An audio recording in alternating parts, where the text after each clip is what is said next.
Olá, pessoal. Eu sou o André L. Ribeiro e hoje eu estou aqui com o Saulo dos Santos, que foi meu aluno no curso Fórmula da Certificação PMP e é recém-aprovado, né, no novo exame PMP que mudou a partir de 2021. Muita gente com curiosidade, né, sobre essa prova. E a gente vai acabar falando também sobre outros tópicos, gerenciamento de projetos, carreira, etc. Tenho certeza que vai ser um papo bem interessante para você que se liga em gerenciamento de projetos e tem interesse na certificação PMP. Primeiramente, boa noite, Saulo, e muito obrigado por você ter aceito esse convite de bater esse papo aqui comigo. Boa noite, André. Prazer é todo meu. Maravilha. Saulo, antes da gente entrar na questão da prova especificamente, eu queria que você me falasse um pouquinho sobre o seu trabalho, sobre a sua carreira. Eu não sei se você está trabalhando no momento, então, se tiver, que posição que se ocupa, né? Mas primeiro falando do seu trabalho dentro dessa área aí de gerenciamento de projetos. Bom, eu trabalho na área de engenharia, né? Eu sou engenheiro mecânico, a minha formação é engenharia mecânica. Então, eu trabalho entre estágio e depois, conforme isso avançou, eu trabalho há 15 anos na área de engenharia. Então, sempre foi direcionado para a área de produtos, né? Desenvolvimento de equipamentos. Então, trabalhei em diversas empresas com algumas pequenas diferenças entre os desenvolvimentos, mas essa parte de projeto sempre esteve presente, né, desde o início. Uhum, entendi. E especificamente com gestão de projetos, assim, quando é que você começou? Você falou que já tem 15 anos já nessa área de engenharia, mas em algum momento você deixou de simplesmente ser um membro de uma equipe e começou a assumir funções mais voltadas para coordenação e gestão. E como é que mais do que o tempo, até é importante, como é que se deu essa transição? As pessoas têm muita curiosidade de entender, quer dizer, como é que você começou, né, nessa vida de gerente de projetos? Essa transição, como é que ela se deu? Bom, isso foi quase que naturalmente, né? Então, no começo, como você comentou, sim, né? Fazendo parte da equipe e desempenhando, né? Funções mais direcionadas para rotinas do projeto em si, né? Da execução. E isso era algo que eu gostava, tinha interesse, então eu fiz também, em algum momento da minha vida, fiz o MBA em gerenciamento de projetos, então acho que nesse momento isso passou a ser mais claro para mim, e eu cada vez me envolvi mais com isso, né? Então essa transição, hoje eu ainda trabalho, a minha função dentro da área de engenharia, ela ainda é uma mescla disso, né? Eu tenho algumas atribuições bem direcionadas à função da gestão do projeto, mas ainda tenho funções técnicas que eu desempenho bem direcionadas a produto também, né? A tarefa específica, né? Então, isso se deu, eu diria, bem naturalmente mesmo, né? As coisas foram se encaminhando. Aí, óbvio que o estudo, a preparação, a busca por informações, isso sem dúvida foi auxiliando, porque aí cada vez mais as responsabilidades foram sendo repassadas, né? Então, hoje, eu vejo principalmente na empresa que eu estou atualmente, isso é bastante dinâmico, né? As equipes, a gente passou a ser uma equipe virtual há pouco mais de um ano, por causa da pandemia, foi algo que nós não tivemos uma preparação, imagino, como a maior parte das pessoas, né? Então, nós tivemos que nos adaptar a essa rotina também, então as coisas foram acontecendo junto. E aí, por exemplo, algumas ferramentas, um direcionamento dos métodos ágeis se encaixaram muito bem nessa dinâmica. Então, eu vejo isso tudo, eu não tenho assim um ponto de corte, né? Isso para mim veio acontecendo naturalmente. Não, legal. E eu acho interessante esse seu depoimento, porque, na verdade, tem inclusive um vídeo no meu canal em que eu falo também do começo da minha carreira, e apesar de ser numa indústria distinta, né, de ser na área de software, foi bem parecido com isso. Eu acredito que a palavra que você usou, acho que ela é perfeita, né? A forma mais tranquila e mais natural. Quer dizer, você já trabalha num determinado setor, você gosta daquele setor, você de repente começa a perceber que não adianta também ser só bom tecnicamente, né? Que existem outras variáveis ali para as coisas darem certo. E nem todo mundo tem essa percepção, né? Tem um pouco a ver com o perfil também. Então, aquelas pessoas que já têm uma predisposição maior para a gestão acabam sacando aquilo, né? E começam a procurar informação, como foi o seu caso. Então, algumas pessoas, às vezes, procuram por uma solução mágica para entrar no mundo da gestão, né? Como se fosse um gestor ou um gerente de projetos, ou o Scrum Master, seja lá o Scrum Master até que não, mas um gerente de projetos multiuso, que se encaixasse com a mesma proficiência em qualquer área. Não é exatamente assim, né? O fato de você vir de uma área acaba que ajuda bastante, porque você já entende os problemas, as questões que afetam esse tipo de projeto, né? Exato, concordo contigo. E eu confesso que no começo talvez eu tinha há bastante tempo atrás eu talvez tinha essa visão, né, de que talvez essa função do gerente de projetos, isso formalmente talvez isso existisse, assim, surgisse do nada. E eu concordo muito, né, obviamente com o PMI, com a linha que você pode gerir qualquer projeto, você tem ferramentas para isso. Mas, obviamente, que você está inserido, você está nesse meio, acho que você consegue usar melhor as ferramentas. Então, eu acho que essa transição, eu vejo que ela não é que tem que ser, mas ela talvez seja mais proveitosa para todos, né? Tanto para quem está na posição como um gestor, como a equipe. Eu acho que isso fica mais tranquilo, mais fácil de assimilar. Eu acho que é mais simples para começar, né? Você tem razão. Quer dizer, de forma alguma também, eu acredito que você está preso, né, dentro da área de engenharia mecânica, e você não será capaz, né, de gerenciar nada. Mas eu digo assim, quando a gente não trabalhou com nada ainda no mundo da gestão, né, é muito mais fácil trabalhar com algo que você tem algum conhecimento, né, ali da parte um pouco mais técnica, e depois que você já teve essa primeira experiência, aí você vai vendo que não é só aquilo que interessa, que existem outros atributos que são importantes, a gestão de pessoas, uma série de outras coisas, mas aí fica mais fácil fazer essa transição, né? Você já tem a experiência, porque antes você não tinha experiência com gestão, aí você passa a ter experiência com gestão e é possível depois trafegar para um outro cenário de uma maneira mais tranquila, né? Foi bom você pontuar isso aí também, porque eu concordo, é possível fazer a transição, sem dúvida nenhuma também. E me chamou a atenção uma coisa, aí é um ponto que nem estava previsto aqui para essa conversa, mas eu vou explorar um pouquinho.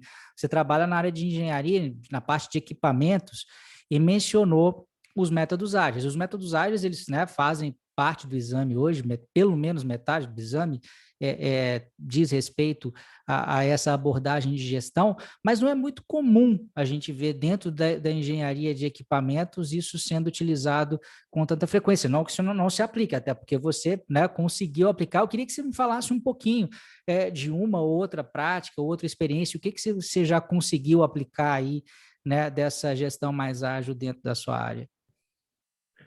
Olha, o que eu mais percebo realmente para mim é tudo uma mescla, né? Eu acho que isso é que faz com que seja as metodologias sejam eficientes. Isso na minha visão, obviamente.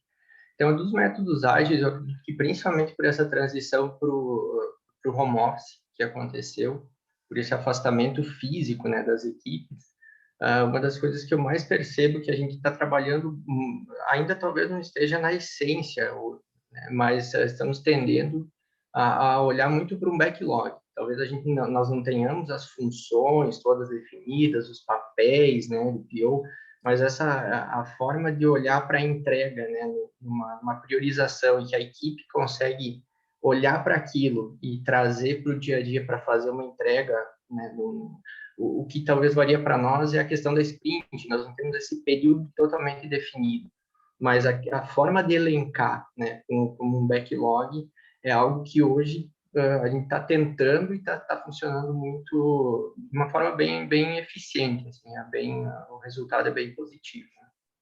Não, interessante. E o backlog, ele tem esse aspecto interessante que ele é eficiente justamente de tão simples que ele é, né? Porque assim, o simples fato de você ter uma estrutura empilhada, quer dizer, ao ser empilhada, é impossível duas coisas serem empilhadas no mesmo plano, né? Automaticamente, uma tem sempre que ser mais prioritária do que a outra. Então, é uma boa forma da gente descer do muro, né? Não tem como, como você falar, tudo é importante. Não, tudo é importante, mas esse está em cima desse, que está em cima desse, e isso acaba, é uma coisa muito bobinha, assim, aparentemente bobinha, mas que traz um efeito bem, bem importante, né? Exato, essa priorização, né, esse, essa conotação, né, dessa importância. Então, eu entendo, né, que preciso priorizar isso. Então, claro, isso que eu estou te falando é bastante, para mim, pelo menos, é bastante recente, assim, a aplicação. Então, é uma tendência que a gente vem, óbvio que a gente trabalha muito ainda com muito mais com o método preditivo, a cara é muito mais essa, mas eu vejo muito essa mescla de ferramentas, de técnicas. Obviamente, nós não trabalhamos efetivamente com o método ágil, né, como, por exemplo, o Scrum, não é isso, né? Mas essa mistura que foi, por exemplo, uma das coisas que eu percebi, né, que para mim ficou muito claro a partir do PMBOK na sexta edição, o tailoring, essa possibilidade. Então, eu acho que Uhum. antes talvez pudesse ser feito, mas eu particularmente não conseguia interpretar. Para mim era uma coisa muito engessada. Então agora isso ficou muito claro. Então essa mistura, né, de ferramentas, ela vem sendo bastante útil, bastante produtiva para nós, né, para como equipe. E a mistura, se feita com consciência, né, assim, sabendo o que está fazendo, é aquilo. Você pode ter, de repente, uma estrutura de planejamento que é totalmente preditiva, mas você pode utilizar uma ferramenta vinda da gestão ágil, às vezes, para simplificar a sua execução. Então, beleza, eu tenho meu plano, eu tenho meu EAP, eu tenho meu cronograma, eu tenho meu sequenciamento, mas, enfim, o trabalho na vida real, ele vai acontecer essa semana. Nessa semana, como é que a gente prioriza o trabalho, né? Então, você conseguiu manter uma estrutura preditiva, mas trazer uma ferramenta ali ágil para poder te ajudar, sem ter que causar um grande rebuliço, né? Uma grande confusão do que já estava estabelecido previamente, né? Bem interessante. Exatamente.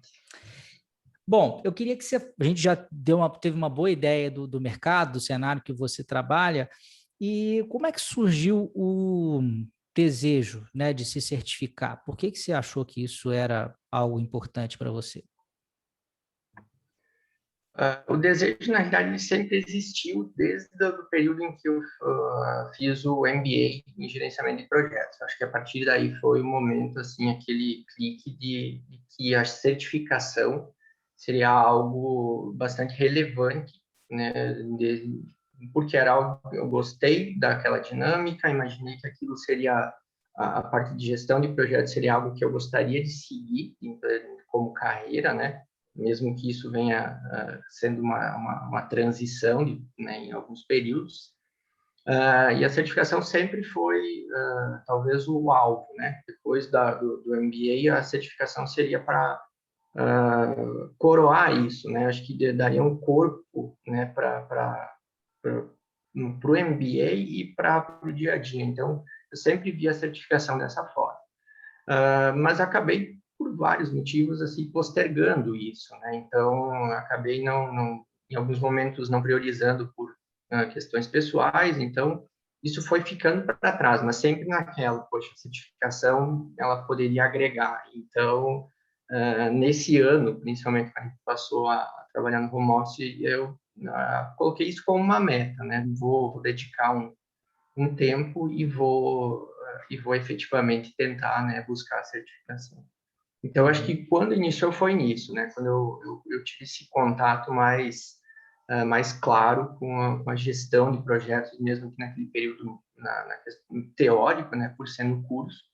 E aí depois a carreira acabou também se direcionando para isso. Entendi.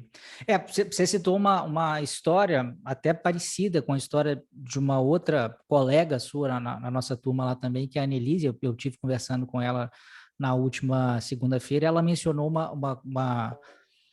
uma linha do tempo bem parecida com a sua, assim. Eu estava fazendo MBA e achei que a certificação coroaria, né, digamos, essa iniciativa como um todo. E aí eu vou aproveitar para reforçar, e eu acho que esse é um caminho muito comum, né, e perfeitamente legítimo, mas eu gosto sempre também de deixar claro para as pessoas, só para algumas pessoas que eventualmente não têm esse desejo de fazer o MBA, de que uma coisa não necessariamente é pré-requisito para outra, né? O pré-requisito mesmo, na verdade, é você ter a experiência, né? No caso da PMP, de pelo menos 3 anos de gerenciamento de projetos, e no que diz respeito à educação, basta um curso de 35 horas. Mas é um caminho bastante trilhado, até porque eu acho que a especialização e as pós-graduações no Brasil, elas são algo bastante comuns, né? E na área de gerenciamento de projetos foi algo que acabou crescendo muito ali desde os idos imagino, 2007, 2008, e até hoje ainda existem muitas, e esse sem dúvida, um cenário possível, mas não o único. Estou fazendo essa parte aqui só para deixar claro também esse outro possível caminho. Mas beleza, você achou que era uma boa ideia? Você é o único aí na sua organização, PMP, atualmente, ou tem outros colegas? Atualmente eu sou o único, eu trabalho numa empresa que é um grupo canadense, então na unidade do Brasil, por enquanto eu sou o único, né? Tem outros colegas que também têm conhecimento, experiência, também alguns direcionaram para o MBA, mas com a certificação no momento apenas eu. Tá. E assim, o começo do estudo para a certificação, porque eu sei que lá no MBA você acabou vendo assuntos, né, que te ajudaram nessa caminhada, mas o momento em que você disse, olha, estou começando a estudar, foi em 2021 mesmo, ou você teve algum início anterior também? Aí foi assim, eu tinha estudado há bastante tempo e não dado talvez atenção, não terminado, digamos, um estudo do PMBOK, que esse era o meu foco inicialmente. Aí, no ano passado, eu acabei novamente retomando isso. Então, eu acabei pegando o PMBOK como referência e estudando por ele, mas sem uma metodologia, sem uma organização, simplesmente tentando entender, absorver o PMBOK, né? Então, Entendi. e era talvez uma visão não a mais adequada, né? Porque o PMBOK era uma das partes digamos, do que compõe o que vai ser abordado na certificação, né, no exame. Uhum. Então, fiz isso e aí no final do ano eu finalizei, né, em dezembro eu finalizei esse meu estudo, mas eu não me sentia confortável com isso, né, com esse nível que eu tinha de conhecimento que eu tinha adquirido, eu não me sentia confortável para fazer a prova. E aí, em janeiro, houve a mudança também da certificação, né, da abordagem dela, e aí foi mais um ponto que me fez buscar, né, o curso, né, o teu curso aí da fórmula da certificação, porque eu já acompanhava vários vídeos no YouTube, já conhecia, né, o teu trabalho, então eu tinha esse estudo prévio, mas ele não estava estruturado. Então, efetivamente, o estudo para preparação mesmo para a prova foi a partir de março aqui com o teu curso. Uhum, beleza. E aí você fez, a gente começou o curso em março, finalizamos no finalzinho de maio, você foi aprovado, acho que se não me engano, no comecinho de junho, né? Isso, foi na metade de junho, foi Metade bem de junho. isso. Tá. A sequência foi exatamente essa mesmo, né? E até era uma orientação tua, né? Por exemplo, não. E eu também não via sentido em deixar isso, né? Depois nós termos finalizado o curso, né? Ter abordado tudo, deixar passar muito tempo, né? Para fazer. Então eu fiquei mais 2 semanas ali revisando alguns tópicos que eu tinha elencado, eu tinha observado que precisavam ser reforçados. E aí logo depois aí eu já fiz a prova. É, eu realmente recomendo isso, porque é aquela história, né? Conhecimento, claro que o conhecimento que você está ali todo dia utilizando no trabalho, você acaba mantendo pelo uso, mas muitas vezes você não utiliza tudo que você estuda ao mesmo tempo, né? Eu acho que aquelas coisas você pode acabar tendo uma retenção um pouco menor se você deixar, né, passar muito tempo. Então você foi bem dentro daquilo que a nossa proposta, que não é obrigatório, mas eu acho que é uma boa proposta para quem conseguiu levar o curso ali certinho. O curso tem 3 meses, eventualmente você tem mais uma quinzena ali para poder fazer essa revisão. Algumas pessoas revisam durante um mês. mas já é normalmente suficiente, especial no seu caso, que já tinha até estudado um pouquinho. Eu queria falar um pouco desse período agora, porque as perguntas que eu faço aqui são as perguntas que eu recebo sempre. E eu gosto, assim, é claro que eu acabo replicando isso, que eu converso com todos vocês, mas eu acho bom também ouvir da boca da pessoa que, né, seguiu essa rotina. Então, como é que era a sua rotina de estudos? A gente tinha lá um módulo por semana, foram 12 semanas. Você estudava todo dia? Você estudava em dias específicos? Você tinha um horário para estudo? Como é que você se organizava? Quantas horas por semana você estudava? Eu tenho certeza que isso é curiosidade de todo mundo que está aí na dúvida se começa ou não essa empreitada. Bom, primeiro eu segui exatamente a orientação do curso, né, a orientação tua, então iniciei pelo tudo aprendizagem, então, né, segui exatamente, primeiro que eu não conhecia as técnicas, né, então eu acabei fazendo isso primeiro, e depois segui isso, eu utilizei como realmente ferramenta para o meu estudo, né, para minha preparação. Então, sim, eu segui exatamente durante as semanas, né? Então, as 12 semanas eu finalizava sempre o módulo durante a semana. Teve alguns módulos que, por eles terem mais conteúdo, eles foram mais próximos, né? Do domingo, que era a minha referência de fim, né? Do estudo, mas totalmente possível. Então, eu estabeleci alguns dias, né? E fiz isso, transformei isso numa rotina, né? Um período de 3 meses, então não é um período tão grande que eu adaptei a minha rotina para isso. Então, eu estudava nas terças, quartas e quintas, por 3 horas em cada uma das noites, 2 horas e meia, 3 horas, né? Dependendo do tempo que eu tinha, mas nunca menos do que 2 horas e meia, né? Então, eu fazia isso. Em geral, sexta ou sábado, então era um dia da revisão, um dia para finalizar isso, né? E no domingo, normalmente, eu assistia, por exemplo, a partir da segunda semana, então as aulas tira dúvidas do módulo anterior, fazia o que eu tinha de ou dúvidas ou informações já, principalmente do tira dúvidas da semana anterior, então eu fazia isso no domingo. Então, na semana seguinte, era o meu próximo módulo. E realmente fiz isso, mantive isso como uma rotina. Isso me ajudou, né, a poder me organizar, a não postergar. Então, sabe, isso para mim ajudou bastante a poder manter o foco no que eu queria, que era exatamente fazer a certificação, a prova, né, e ser aprovado. Legal. Só fazendo algumas traduções aqui, né? Ele falou do aprendizagem, é uma metodologia de estudos que a gente tem dentro do nosso curso, que a gente traz uma série de técnicas de estudo, como fazer anotações. Aí falo muito da necessidade das revisões, né? De você recuperar aquilo que você estudou. Então, ele mencionou que fazia isso nas sextas-feiras. E a gente tem um outro tipo de aula, que é a aula de esclarecimento de dúvidas, né? Que além de ser esse suporte que a gente responde 100% das dúvidas colocadas no fórum, e ele acaba servindo como mais um meio de revisão, né? Então, no sábado, você não só tem a sua dúvida esclarecida, como ao ver também as dúvidas dos seus colegas, você acaba revisando, né, de uma outra forma. Não tem jeito, a gente é ser humano, a gente não gosta de coisa chata, a gente não gosta de ficar vendo a mesma coisa 200 vezes. Então, eventualmente, você vê o mesmo assunto, depois você vê o mesmo assunto de uma outra forma, na forma de esclarecimento de dúvidas, e a gente acaba, né, tendo uma boa vontade maior e até uma retenção maior daquilo que foi estudado. E você mencionou que lá no ano passado você fez um estudo pelo PMBOK. Você chegou a estudar em alguma outra referência ou fazer algum outro simulado, além, né, do PMBOK e do curso que você fez comigo? Na época que eu fiz o estudo, né, por conta própria do PMBOK, sim, eu fiz alguns simulados, né, acabei adquirindo uns simulados online, então fiz baseado, né, naquele meu estudo, mas somente isso, né.